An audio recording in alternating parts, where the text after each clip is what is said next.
If your pet has been on the same prescription diet for months or even years, and they're still struggling with the same symptoms, I need you to watch this video because what I'm about to share changed everything for hundreds of our customers, and it might just change things for your pet too.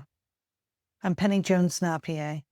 I'm a certified holistic pet health coach with over 20 years of experience in integrative animal wellness, and I'm here to give you information that hopefully will help you and your beloved pet.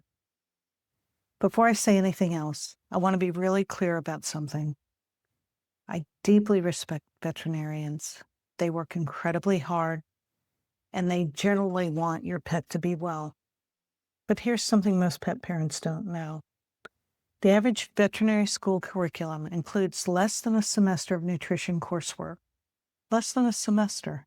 And a significant portion of that is taught and often funded by the major pet food companies. That's not a conspiracy theory, it's documented. And it means that when your vet recommends a prescription diet, they're working with limited nutritional training and significant industry influence. It's not their fault, but it is something that you need to know. So, what's actually in most prescription pet foods? Let's look at this honestly. Prescription diets, the ones recommended for kidney disease, allergies, digestive issues, weight management, are ultra-processed, high-heat extruded kibbles. The ingredients are rendered at such high temperatures that most of their natural nutritional value is destroyed. Then synthetic vitamins and minerals are added back in. The result? A food that technically meets minimum nutritional standards but falls far short of what an animal actually needs to thrive. The ingredient list often include corn, wheat, or soy as primary fillers, which are pro-inflammatory for many pets. Rendered meat meals, where the source protein is completely unspecified. Synthetic preservatives like BHA and BHT, which have been linked to cellular damage. And carrageenan, a thickener in many wet formulas that has been shown to trigger intestinal inflammation. These are not healing foods. These are symptom management foods at best. Now, root cause nutrition asks a completely different question. Instead of how do we manage this symptom, it asks, why is this happening, and what does the body need to heal? In my work as a certified holistic pet health coach, I use a multi-pronged approach that combines evidence-based nutrition, science with traditional Chinese veterinary medicine, TCVM, and gut microbiome restoration.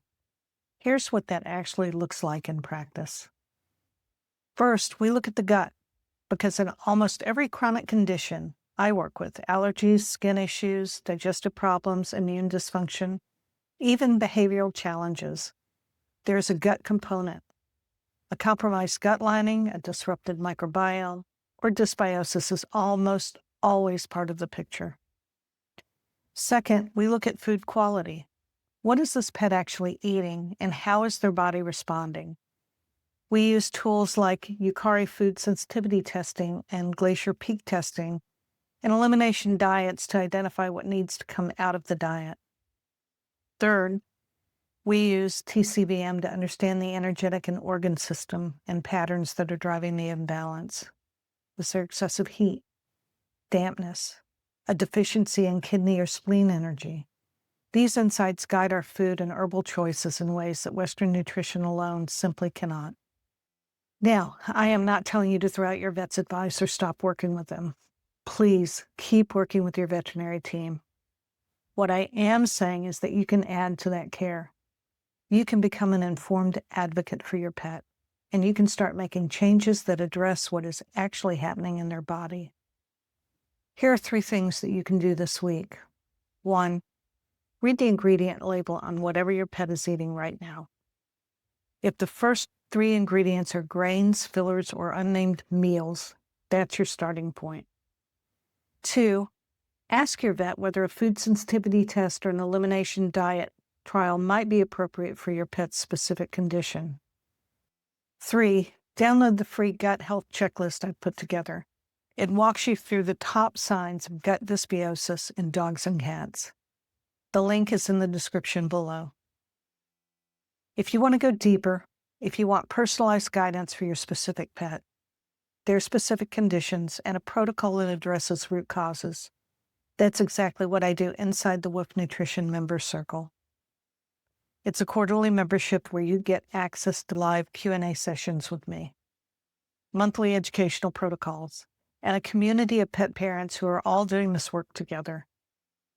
The link is in the description. If this video resonated with you, please share it with a pet parent who needs to hear it. And subscribe, because we are just getting started. I'll see you in the next one.